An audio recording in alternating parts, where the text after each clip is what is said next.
Welcome to Mac and Bleu, the cutting-edge podcast for the nation's builders, merging the realms of construction with exciting advancements in technology. Join us on a thrilling journey where we delve into the dynamic world of blockchain, AI, the metaverse, virtual and augmented reality, and their transformative impact on the industry. Our engaging discussions span a wide spectrum, covering not only construction, economic development, supply chain, and market segments, but also exploring the vibrant tapestry of diversity within the construction landscape. We shed light on the intersection of local politics and its profound influence on the construction sector, while championing the remarkable contributions of women and minorities in construction. For all things Mac and Bleu, head to www.macandbleu.com, and don't forget to subscribe on YouTube. I'm your host, JJ Levinsky. Now let's get into it. Hi everyone, welcome to another episode of Mac and Bleu. I'm your host, JJ Levinsky, CEO and co-founder of Blue Wave General Contracting. Today, I'm lucky enough to have Sintra Hoffman, who's the president and CEO of Westmarc on.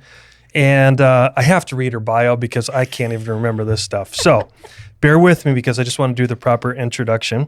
As I said, president and CEO of Westmarc, representing the West Valley of Metro Phoenix, where she has the pleasure of working with 15 communities, over 3,000 square miles, that's bigger than most states, and home to 1.8 million residents and probably growing at an exponential rate.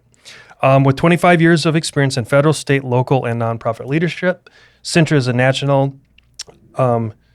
convener. I like that word. I didn't read that before. Bringing key stakeholders together to advance the region's economic vitality and improve the quality of life for her community.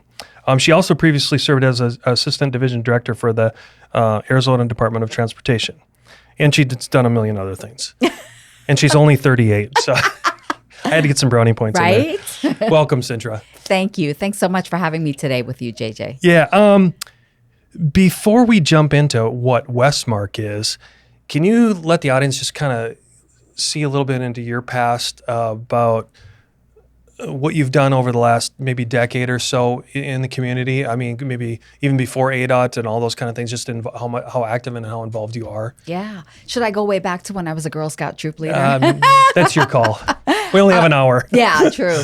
I've lived in the West Valley for over 25 years. So you're a native. Yeah, well, right, by today's standards. I had the opportunity to work statewide when I worked at ADOT. And really, my job is about people. And so whether it was working with the City of Surprise or ADOT or now at Westmarc, it's been a transition of working with people in local government, state government, federal government, business, education, nonprofits. So it's really been a community immersion that I've had over the last couple of decades. Well, that's pretty good. Yeah. Share, could you go just on the personal side for a little bit? Like anything about your family or anything? Yeah. So I have a daughter and two stepkids. Is she still talking to you? She is. Okay. You know, thank God she's past the ugly teenage years, you know. She's 28. My stepdaughter is 28 also, and my stepson's 32. Nice. So we're fortunate that we have adult kids that are all self-sufficient and doing great. Any grandkids? No. Okay. Not yet. Grand puppies, grand dogs? Yeah. There's a lot of grand dogs in our family for sure. So my husband and I love to travel. We're world travelers. And when we leave the West Valley, that's what we're doing. When we're here locally, we are hiking and just doing kind of crazy adventurous stuff, or going out to eat, or just exploring and having fun with our friends. We're avid workout buffs, so we're at one gym or another. It's a good way to socialize. And well, thanks for sharing that. Okay, let's go back to, we've had a lot of economic development people. You probably have seen a lot of people that have been on Mac and Blue before. But describe and help explain to the audience what specifically is Westmarc, how it started, what it is, what if I can, the constituency. Sure. And could you start with that? Yeah. So Westmarc is an organization that started about 33 years ago to really put the West Valley on the map. Be that convener, be that advocate organization for economic development and policy initiatives that really get us across the goal line in certain areas. So I would say the two lanes that we play strongly in are economic development and policy development. So we have a legislative agenda. One of the hot issues right now is Proposition 400, a transportation initiative that will continue funding transportation improvements and investments in Maricopa County. And that really is so connected to economic development because having lived in the region for over 25 years, I've seen all of the construction of these freeways and then in return all the economic development and job opportunities that have come in along the freeways. So it really kind of marries up, and then that led me to my time with ADOT. And so really, I mean, what Westmarc does, it's a convener of these constituents in government, education, business, and nonprofits, bringing all these leaders together to ensure that the West Valley is growing economically and just, where we're continuing to maintain and grow a strong quality of life for our residents. What, and thank you for that explanation. What are the key, I think we can cover a bunch of time frames here, but right now, like right in front of you, what are the key initiatives or strategies that you're having to overcome with your group right now? I think the main challenge that we're all dealing with in the West Valley, in the state, globally, is workforce development. Shocker. Right? Yeah. But I will say that little over 7 years ago when I joined Westmarc, we had already started working on identifying our workforce. Okay. Back then, it was we had identified our workforce, the people that live in the West Valley, the skills that they have, the education level, the industries that they work in, and really started promoting that as a business attraction tool. So, for example, 38% of healthcare workers in all of Maricopa County live in the West Valley. And so we were marketing those numbers to say, hey, we've got a lot of strength in our talent. So if you locate your company here locally, they won't have to be on the freeway. Interesting. And they'll live locally, they'll work locally, they'll, be able to contribute to the community and so on. Fast forward now, today, it's a little bit different because we've had an evolution of workforce challenges and where the workforce has been deciding to make their decisions, and people opening up their own businesses, and people deciding to retire, and all these different factors that go into it. Moms deciding to stay home and take care of their kids. So it's really been a huge change in workforce. Having said that, I think that Westmarc and the West Valley communities created this plan 5 years ago, a 5-year strategy on how to develop our workforce, how to build the partnerships with industry, with education, so that our education partners are not just creating degree programs, but they're creating programs that will fulfill jobs that are in demand. So in-demand occupations. And I'll give you a great example. ASU just made a huge investment in ASU West Campus. Okay. And the initiatives and the programs that they're going to be offering will really address the engineering needs that are more prevalent, the technology needs, the healthcare needs that are more prevalent in today's market than how they previously served the West Valley. We're also seeing this with our community college systems. They are creating programs specifically for semiconductor technicians and to work in those imagine areas. that. Yeah. So I feel that even though we're challenged like everyone else, I feel like we have that advantage because we've been working with these partners for a number of years. So if I go back to my statement in question, I'm going to kind of spin this a number of ways because I'm trying to always ask through the audience eyes. Okay, JG, you've had all these different economic development people on, including Sintra now that is kind of a little broad-based. So like we had GPAC on that's this, and then we have Westmarc that's this, and then we have the City Surprise that's this, or the City of Glendale that's this. I think so. I don't know if I've ever asked this question. How do you all get to the table and go after the same goals together? How does that look behind the scenes? I think that's the best thing about the West Valley. Okay. And I've said this before, out of all the regions, we really get along. Now, I admit I was told that by other people. I mean, I've only lived in the West Valley since I've lived in Arizona, so I really didn't know anything different.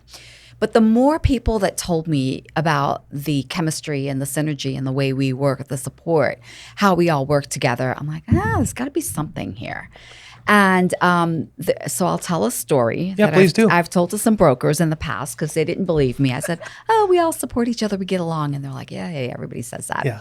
Quit blowing smoke up my ass. Yeah, exactly. So about 7 years ago almost, Iris USA located in the city of Surprise. Okay. And when they located there, they visited sites around the state, around the region.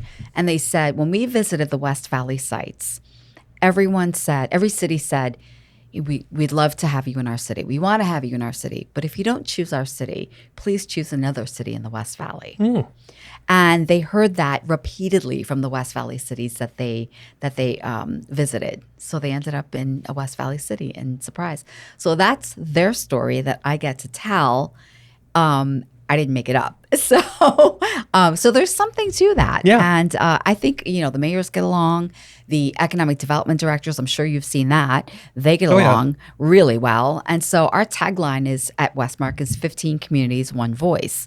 And, much like you asked, well, how do you get them all singing the same song and, working together in that way? And it really is, they truly have the goal to build the region forward. And I think every city today knows that if a project comes in one neighboring city, it's just a matter of time before it comes into theirs. Or that similar industry comes into theirs.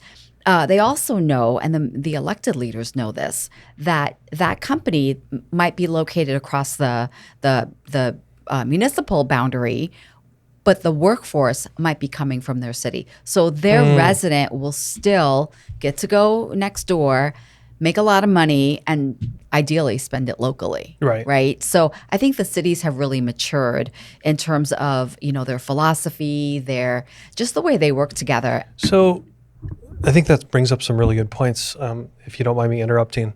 One of the things that I kept thinking about, and I want to be careful not to ostracize the other communities that don't have this, but you made a comment about how the infrastructure helps drive it. And I'm thinking about how, whether it was the 202 and now the 303, do you feel those were vital in the connectivity of all of that? Absolutely. Okay. Absolutely. The 101. The 101. Yeah. Well, even the South 202 now as well. I'll hit every one of them. Okay. The 101 is now the entertainment corridor in the West Valley. I mean, you drive from Arrowhead clear down to the stadium and beyond. Okay. Yeah. So you've got Westgate, you've got Park West, you've got the Vi Resort, Desert Diamond Casino. It just kind of goes on. The Spring Training Stadium, Camelback Ranch is just right off the 101. The 202 is that connector between the East Valley and West Valley, and that City of Phoenix is planning that as a technology corridor. And I would say Loop 303 really changed a lot of the West Valley. Very, very quickly. Did anyone see that coming? I mean, there was hope, but did anyone really see it coming? No. And I can tell you that for sure with confidence because I worked for the City of Surprise at that time, and that project was my baby. I worked with ADOT. I worked with McDOT on that project, with MAG, Maricopa County, Maricopa Association of Governments. Worked with them. Obviously, it was when I worked for the City of Surprise, so all of the communities are along there. We thought it was going to be an opportunity to get people in and out of the city. And yes, an employment corridor for sure, but not as quickly as it developed. Right. So, and not the big names that came in. Oh, I mean, it was just, like overnight. Hey, we need 40 million square feet, I mean, or whatever the number is. I'm just making it up to make a point. Go back to one of your statements, the 15 communities, one voice. Is in the expansion that's going to go on the other side of the mountains that, we've had a guest on that'll be airing any minute now for that one as well. Will Westmarc grow as the west side grows? Yes. In other words, will it become 18 communities, one voice? It's so funny that you mentioned that. Why? So over the weekend, I'm like, okay, do we start changing our tagline? The reality is, it's kind of this weird thing, right? So we have 13 municipalities. Okay. And then 2 unincorporated communities, Sun City West, that are Maricopa County communities. everything else, Tonopah, all the other excitement that's happening, Waddell, right? They're still Maricopa County communities. They're unincorporated. So now are we going, from 15 communities to 19 communities? Or do we just say 14 communities and, kind of stop separating out the Maricopa County communities and just call it Maricopa County, right? So, but then we're going backwards. Do we leave? So I've been thinking about this. Okay. And we actually have a marketing strategy, a formal marketing program that we'll be launching in 2024. So I think those are some of the things that we'll be kind of wrestling with is, how do we identify ourselves in the future? Fair enough. I think you answered it with a open-ended question and statement. There we go. Hey, speaking of surprise, go back to that. Was it the Prasada? Is that right? Yeah. Go back to that tenure. What were the challenges? Because I'm trying to give people. We always love stories of the things that you guys overcame, and you representing that. What were the challenges, and what were the successes that came out of doing Prasada while you were at Surprise? Prasada was It was a huge team effort because it was such a huge project, and it was obviously the city leadership, including myself at the time, working with the private sector, the development community, the transportation community, because again, that was not going to happen. As we were working with the leaders at Prasada, they were also really tuned into the timing of the Loop 303. Mm-hmm. So that was what we thought was, okay, Loop 303 is going to come in, Prasada is going to come in. And that was the plan. Well, that's not what happened because... No, sorry, go ahead. I'll ask the question later. Keep going. That's not what happened because we had a huge crash in the economy. Right? So we started working on this in the 2006-07 timeframe. We get this across the goal line, and we've got this development agreement ready to go. We've got land acquisition, our partnerships with another group, and we're getting all these things in place, and then all of a sudden no one anticipated that the economy was going to crash. So it did, and it slowed things down. There were things that did come out of the ground right away. The auto dealerships came out, but it definitely took another 15 years before we're seeing all the cool stuff that we anticipated, and not what necessarily what we anticipated. What we anticipated was the traditional mall. Right? And no one's building the traditional mall any longer. So it's also, when you talk about challenges, you also have to share that vision and that evolving vision with the public. Because, they're going to say, well, it failed. The mall never showed up. Well, you don't shop the way you did. So there's no reason to build a mall anymore. But there's a reason to build experiential eating opportunities and things like that, like Cooper's Hawk that's in there now, and some of the cool restaurants and Fat Cats, the entertainment venues and things like that. So it's everything has really evolved over the last 15 years to what and where the community is today. Yeah, the timing seems to be where I was going to interrupt you, and I'm glad I didn't, was timing seemed to be the key catalyst, and then also was if there was a detriment in it, it was in other words, you got both the win and the micro failure on timing. But again, back to the holistic thing of the plan was solid, and that's what sustained it, correct? Right. Yeah. 100%. And the collaboration, of course. Yeah. And I think the thing too with economic development is everyone thinks it's going to happen overnight, and it really doesn't. So it is decades in planning. It's not like you don't win the lottery every day. Yeah. Hey, here's one. You grew up in New York, right? I did. Okay. So this one kind of I love this. That upbringing in Brooklyn. Do you think that shaped you in being in the roles that you've been in? Absolutely. Yeah. Absolutely. But tell why. It's because it's a New York thing. Yeah, it's a community thing. It's a village raising kids thing, right? Yeah, it's a tough city to survive in, right? So it's a pain in the butt, right? You gotta like walk 10 minutes to get on a train. And, back then the trains, it was hit or miss whether you got air conditioning in the train. And so, and then you had to get on that train along with, millions of other people. So I always say, hey, it's not you. I'm just trying to get on that subway train. So I think it did really shape the way I approach things. There's no no. You have to tell me no multiple times before. And maybe a 2x4 upside your head or something. Yeah. I mean, I'm going to try to figure it out before I take no. You're Brooklyn tough. Yeah. And so I definitely think it shaped who I am today.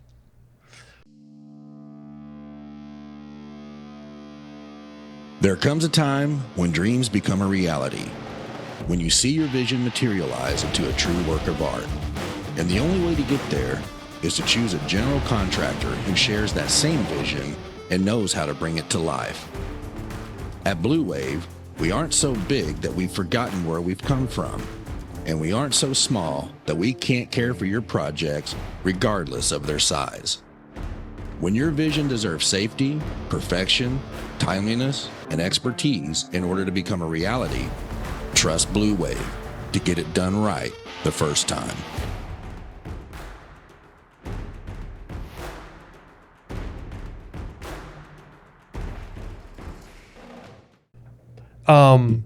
So everyone knows about when I look at Westmarc right now, at least in like the construction space, the development space, a lot of people can relate to the industrial boom that is the 303. But can you talk specifically more about like some of the verticals that you're seeing, whether it's healthcare, multifamily, residential, retail, restaurants? There's a week that goes by that I don't look at like Phoenix Business Journal, and there's something that's tagged with you guys on it, Yeah. And so can you talk through some of those and just say, what are the successes and what are some of the challenges? And I'd be remiss if I didn't bring it up because everyone always wants to know, okay, Sintra, how are you guys on the west side handling water? Because everyone wants to know. So if you could just go down any of those paths and fire away. Yeah. So the industries that are in the West Valley today, so let's start with healthcare, because healthcare is population driven, and our population is 1.8 million residents. So that's why you're seeing all of these healthcare investments happening in the West Valley. PCH, Phoenix Children's, when they've opened now 2 hospitals, one in Avondale, one in Glendale, and they're looking at other locations. They follow the heads, right? And so it's not rocket science. Right, right. So that's happening. But what that's also doing is it's really teeing us up for more advanced manufacturing positions, right? Or more, medical devices and things like that. So when you think of the industrial side of the house, it's not just distribution centers, right? No. Initially, we saw a lot of that. But now as everything else is growing, advanced manufacturing is becoming more popular, i.e. TSMC being in the West Valley. So we're seeing a lot more of that. Technology. TSMC is obviously a big name. However, when we look at the growth in startups in the West Valley, IT startups, back in, I would say, 2019 or so, we had a handful of them. Today, don't ask me the number. I should not have said it this way, so I'm going to... You're fine. Okay, we'll edit that piece out. So what we've seen in the West Valley with IT startups is is an increase over a year by 38%. I mean, that's pretty tremendous. When we first started looking at the number of IT startups, it was just a couple of them in the West Valley. Now they're exploding in the West Valley. And that's in part because of the education partners that we have there. So Surprise, for example, has the Techcelerator, and that's kind of an incubator for these companies that are coming in, where they get to work alongside next to other companies that are kind of in that same area. So it brings all those brains together and how they think. Grand Canyon University, they have the Canyon Angels Innovation Center, and that is basically a huge incubator for all these companies that are coming in. So we're really growing that market and technology. Another area along the lines of technology that we're looking at Westmarc is how do we get into the immersive experience? that virtual reality experience. Now you're talking my language. Yeah. How do we brand ourselves as being more tech forward? We have a lot of people that moved here in the last couple of years from California, and so they're bringing their high tech skills, right? Yeah. They're bringing that technology base that we maybe didn't have as strongly as we have today. And their high tech appetites as well. Totally. Yeah. Totally. So all of that is now living in the West Valley. And so we're looking at how do we create immersive experiences for others, for other investors and brokers to experience healthcare, to experience kids, to experience education, and for those folks that are looking at restaurant and entertainment investments, how do they get to experience the West Valley differently? So everyone thinks about Westgate, right? Westgate is the, West Valley's downtown entertainment center. But people don't want to drive terribly far anymore, right? So if I live in Glendale, that's an awesome option for me. Yeah, but if you're clear up in, like you said, Estancia, I want to hang out near the Four Corners, or I want to eat and dine closer to P83 or some of the things that are closer to where I live. Same thing in Verrado, right? You want to live, you want to hang out and eat in Verrado Marketplace that's emerging, GSQ and Goodyear. So what I've seen today is all of these kind of micro entertainment centers popping up more locally because the West Valley is huge. It's 3,000 square miles, serving 1.8 million residents. So Westgate serves a lot of our residents on a bigger scale, but now on the weekends, I might want to eat, more locally.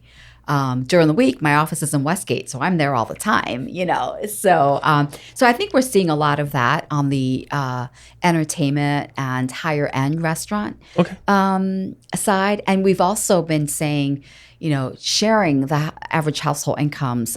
Today, our average household income in the West Valley is $85,000 annually plus. We've seen that grow from when I started 7 years ago from $67,000 to where it is now today. But we also have very strong pockets of wealth. If you look at Vistancia, Estrella Mountain Ranch, Litchfield Park, Verrado, if you look at Arrowhead, if you look at all those communities more closely, you'll see average household incomes of upwards of $100,000. So again, building those smaller restaurants locally are important. Again, this isn't me being judge or jury. I have to be the facilitator. So one of the things, of course, with growth and everything, one of the worries is affordable housing, gentrification in certain areas. What are you seeing, and how are you guys addressing that? Regarding housing in the West Valley, I think we've have a diverse mix. We were a community that was, a couple decades ago, drive to qualify, so a lot of starter homes, and then we saw that evolution of higher level homes, that move up, that next level move up, and now we have more of that executive style housing. What we are also seeing is an emergence of more workforce housing in the West Valley. So what does that mean? Well, I think more housing where folks that are not ready or can't qualify yet to purchase a home can still live in the West Valley. We're seeing a lot more apartment complexes, whether they're that starter complex or that higher end luxury complex where I don't want to have landscaping to take care of. I don't want to take care of the pool, but I want these things in my community. Or, I live elsewhere part of the year. So we're seeing more of those communities come up. And not to pit you guys against each other or gals against each other, but like the far East Valley versus the far West Valley, I assume are the, like, let's say a starter home, like you said, like a workforce. Are they comparable, or is the West Valley still considered more affordable? I think the West Valley is still considered more affordable, for sure. Because like naturally we've had people on talking about the Pinal County, the Queen Creek, even a lot of the transformation that is going on in Apache Junction and all the area down that way. So again, I just want to ask the questions to keep going. Let me take a couple tangents on you. Is there any? You brought up a couple things earlier, and I wouldn't be doing my job if I didn't ask this one. Is there anything strategic going on in and around Luke Air Force Base? Like, how do you keep them engaged and yet separated from, everyone? Because it's a sensitive subject. Is everyone's proud of it, but yet, what is it? The not in my backyard type attitude. It's like, we love it, but geez, could you just not fly between now and now? Can you that just be quiet? Yeah. So I'm curious, like, how do you guys deal with everything in and around Luke? So Luke Air Force Base is a community asset.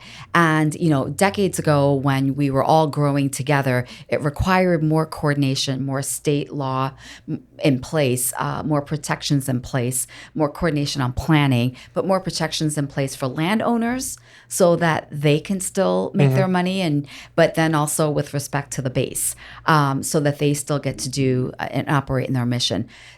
Today, this relationship started a couple decades ago with the Community Initiatives Office, where every base commander that comes through, they come through for 2 years. They build a relationship with the elected officials, and then they go on their way. The elected officials obviously cycle through. However, the base Community Initiatives Office, they pretty much stay the same, right? They're like the staff at the city or so on. Right. And so they do a great job. Luke West Valley Council brings in all of the mayors, the community leaders every other month, and we discuss noise issues. We discuss growth issues. We are very connected with supporting their workforce and also taking their workforce when they transition out, because these are good, solid, skilled people, and we want to keep them in our community, contributing to our community. Regarding the noise complaints, you're always going to have folks that even in the construction space, we've seen it change a lot too. I remember, anyone that's in our space that you talked to doing a job out there 8 years ago, it was like, it felt, like you said, it felt a little awkward. Now it's kind of like everyone just knows. Right. And it's usually that's it. I just moved into town. I'm not sure what's going on here. I may ask my questions. It may get logged as a complaint. Yeah. But if you live here, it's totally appreciated. We love Luke Air Force Base. On that same token, you'd brought up the Native American community. What are you guys doing in regards to where their land abuts, or all that kind of stuff? What's going on in that realm? Well, they have been to the Tohono O'odham Nation. Yep. They have been just a tremendous partner to Westmarc and the West Valley communities since the whole time I've been at Westmarc. Okay. They have obviously Desert Diamond Casino that's built, operated, and just beautiful along the Loop 101 and Northern Parkway. And now they're building another facility on Loop 303 and Northern Parkway. Oh. So, and that one, I should know this. But anyway, they've already broken ground back in April, and I believe it's 21 months to open. Right. So that's going to be another entertainment opportunity. And these, the casinos, not only are they bringing in entertainment for those who like to gamble, like my husband and my mother-in-law, but great bars and restaurants. I love the mother-in-law comment. No, they love it. And then, I'll go there with them, and I'm not a gambler, so I'll go sit at the bar because they have some really cool bars, and they're hanging out doing their thing. And, so I think it's just a great complement of everything else going on within the area. Let's come back to water. Again, we always have to talk about water. Yep. And, I caught myself the other day talking to someone else explaining that, and again, they were from the Midwest. It was like, yes, we have a water issue. We don't necessarily have a water problem. We have a water issue. But I was trying to educate people that if you look at right, wrong, or indifferent, as development is expanding, we're smarter. We use technology. Some of those aquifers are actually so recharged from when we were being irresponsible for water, of flood irrigation and all that kind of stuff. And so with that, I just kind of tee it up as this isn't a controversial topic. It's just we need to educate more. So I would love for you to opine and go, Sintra, now give me your version, because you look at it across so many different spectrums. What are some of the things that you guys are doing to either educate and understand the long-term plans with the water? Much like what you were talking about with the Prop 400 on the traffic. Yeah. So, that educate is the key word when it comes to water, because so many people think, okay, we're growing this huge city and in the desert, this is irresponsible. It's not, because again, when you mention it, we've been planning for this for decades, right? So our, the folks that really teed things up, the water rights, the canals, the CAP canal. So so on, how we get water from, the snow areas down to the valley. That infrastructure is in place. The Groundwater Act, Management Act of 1980, that really teed up. If you're going to build, you have to provide an assurance of 100 years of water supply so that you can meet those needs. What that takes, where we are now, is we need to continue that. So we can't really rest on the laurels of what's happened in the past. We have to continue that. And there's been, a tremendous amount of investment that happened over the last several decades into making sure that we have water to sustain us right now. Where we are right now is we're going to have to really get our minds around that same level of investment so that we can protect the future, the next 100 years. Conservation is part of it. Right. I see a lot more desert landscaping today than when I first moved to Arizona, and I was guilty of wanting grass and putting in grass in my backyard in my very first house here that I've never done again. So, I've definitely seen an evolution. Her mower's for sale, everyone. So hit her up on Facebook Marketplace, and she'll sell it for $10. It's long gone. Okay, sorry. But I definitely think that it's a lot of education. My family in New York, they're like, okay, where are you moving in the next 5 years? Why am I moving? Because you're going to be out of water. No, we're not. Stop listening to the Wall Street Journal. Yeah.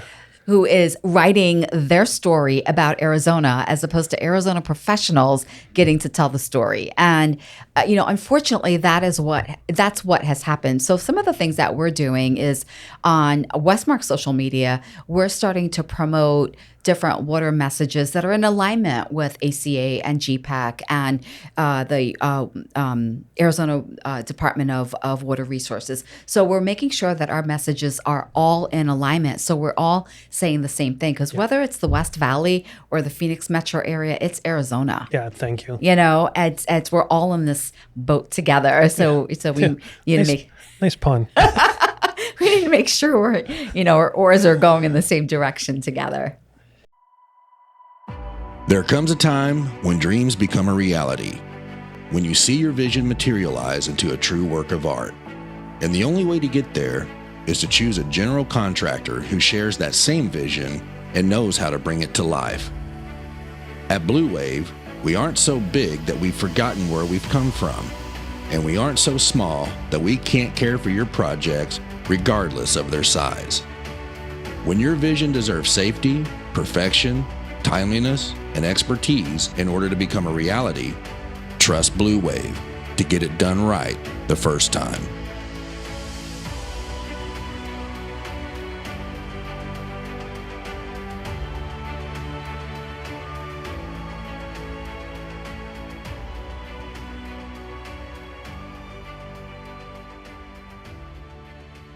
Let's take a little bit of a tangent. We can always come back to these kind of things. I'd like to go back into people are always, they want to be personally inspired and kind of, have testament to how are you successful, Sintra? And so if you don't mind, I'd love for you to just kind of go down, mentorship and things like that. Like, did you have a mentor through the lean years of your career, if you want to call it that?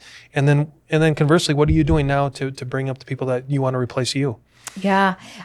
As I become more experienced in life. She's still just 38.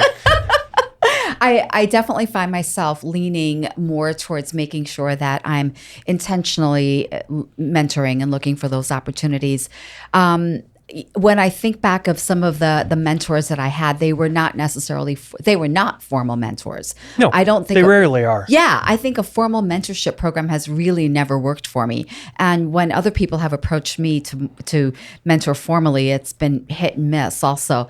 But and sometimes I've had bosses in the past where I've learned what not to do, great people, right? Or how to do things a little bit differently, than the way they did it. So I think it's just really being open to improving yourself. And the foundation for me is, my parents, right? Oh. My parents, my dad always said, work hard for what you want and you'll have anything you want in life, right? Just work hard for it. So he instilled that in me. My mother she's a social butterfly. She believes in connections. So I feel with the combination of both of them as really being the first again, you don't necessarily always think of your parents as mentors. And when my daughter says to me that I'm a mentor to her, it kind of blew me away the first couple of times. I'm like, oh, I'm just your mom, and you don't really even realize that. And the tears flow down your cheek. Something like that. Yeah. I'm the tough mom, so she usually tries to like poke and prod at me to get the warm, sappy part of me coming out. But I think mentoring is definitely really important. A couple formal ways at Westmarc, we have an emerging leader program. Yeah, that's what I was. Yeah. Yeah. And I wasn't trying to bait you into that, but I was like, okay, is there something tangible here? Yes. I mean, yes, the intangible is extremely important. I don't want anyone to dismiss that, but I was. Please keep going on. Yeah. So a couple years ago, actually the beginning of last year, we started this program called West Valley Emerging Leaders. And that's the intent of it, is to identify folks that are in the community that may or may not be on our radar, but they should be, because they are the future leaders, and then highlight them. And again, it's not necessarily a formal program, but it's highlighting these individuals, pushing them out on social media, making others aware that they are in our community. Because if we provide opportunities for their growth, we're likely to keep them in our community. And it kind of started off as a formal program because we work with the Center for the Future of Arizona. And found out through their survey that right around the age of 35, people leave Arizona. And really? So, yes. 35. So they start moving out of Arizona. So why are they moving out? So that's been a little bit of a quest for us. So when we bring our groups in, we've been asking them that question. What is it? What keeps you here? What brought you here? What keeps you here? Surprisingly, young people are moving here for the weather. If they've moved here, it's because of the weather. We have this gentleman, Brian Wright. He works for the city of Buckeye. He has the funniest story. He lives someplace cold. I don't remember what it was, but he literally took a dart and he figured out places on the map: Florida, Arizona, Texas, and I think there was another place. And he literally threw a dart and it hit Arizona. And he said, okay, I'm moving to Arizona. And he started driving this way. So we found more people. You usually think that's kind of a retirement question or a retirement motivator. It's not. A lot of young people are moving here for that reason. So how do we get them to stay? Part of it is building that community. Yeah. And so you make them feel part of the community if they're highlighted, if they're noted, if they're appreciated, if they're connected in different ways that we are now connected in because of our career. And then the other piece of it is education. So a part of it is keeping them here, is making sure they have job opportunities to grow into, but then also education. It's right around the age where you start having, little kids, school age kids. And so working closely with our education partners is really important, because we want to make those school systems strong. Yeah. We want to keep parents working closer to home, because then they can give more of their time to their local schools, and we can strengthen the schools and the school system from within the community. Yeah, you're just bringing that circle. It just gets tighter and tighter and tighter. Right. Yeah. No, well stated. What could you give any examples of, in recent times, initiative strategies, anything you've worked on that really come across as being meaningful to you? I mean, I know they're all meaningful, but are there any stories that really dig deep into Sintra, as far as what you've done in your Westmarc tenure? I think it would be really Westmarc. It would be revitalizing Westmarc. When I worked for Surprise and when I worked for ADOT, we were members of, because Westmarc's a membership organization. So the cities were all members. So I was a member and engaged. I got to lead, I got to be the co-chair of the Public Affairs Committee at that time. I got to lead different initiatives for Westmarc at that time. Then when I went to ADOT, my job was going out statewide and talking about, the importance of transportation investments. And I came back to Westmarc because Westmarc was a place where everyone came to. And I thought, well, instead of going to every single West Valley city, let me come to Westmarc and deliver this message. So I got to work on a summit bringing folks together on transportation initiatives and connecting it to the economy. And it ended up becoming a summit for the organization at that time that year. So when I came to Westmarc to lead the organization in 2016, I felt I had an advantage of being a member and knowing what I liked and knowing what I needed and being able to pull those things together. So I think the special project that I'm most proud of is really revitalizing Westmarc. It was a time I think the organization needed a little bit of dusting off, kind of shaking up and seeing what the future looks like and just needing new leadership. And so that's what we did. The board is mostly different. I wouldn't say completely different, but the board members that we have today that have been around throughout the last 30 years are the change agents, And so we have a whole different board that looks, more to the future. And the folks that have been here throughout the entire time, they're the solid anchors that say, okay, this is why we got here, and this is where we're going with you. So it's been really great, working at Westmarc and convening all those right leaders. Yeah, I think that's a healthy reminder. I mean, a lot of us keep looking out, and looking within it's healthy, Mm-hmm. And like you said, the change agents, you need it internally and externally. So I think that's profound and well stated. Yeah, I think the community itself, we've definitely seen a lot of growth, Mm-hmm. a lot of quality growth over the last 7 years. And I think that's by, coming together and delivering really positive, accurate messages about the West Valley today. And so it's driving interest and investment into our region. All right. What haven't I asked you, or what would you love to talk about that we haven't covered? Oh, I think the only other thing maybe is quality of life in our sports and entertainment and recreation opportunities. Okay. I'm an avid hiker, and I used to always travel to the East Valley to hike. I found myself, my favorite park to hike in is Skyline Regional Park in Buckeye. You can do any kind of water sports you want to at Lake Pleasant. So, there's so much that exists in the natural environment. And obviously the built environment, we had the Super Bowl. We hosted the Super Bowl a couple times. just a few months ago.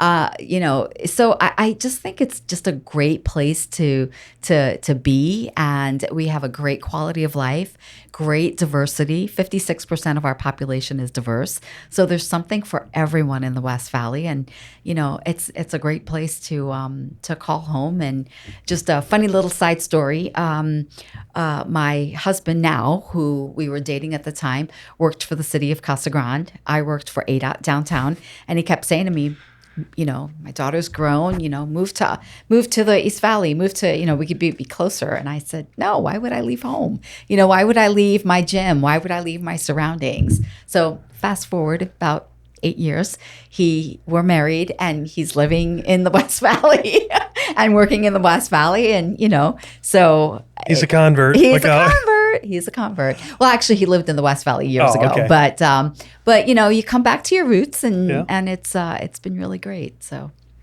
well, I can't thank you enough for coming on today, Sintra. It's been a real joy, and just thanks for educating everyone on not only Westmarc, but kind of that overarching, overriding kind of thing that you guys support with, again, all the economic development, the things beyond that, just kind of the community effort and all those things. So thanks again for coming on. And I'm sure, I know you're approachable because I reached out to you.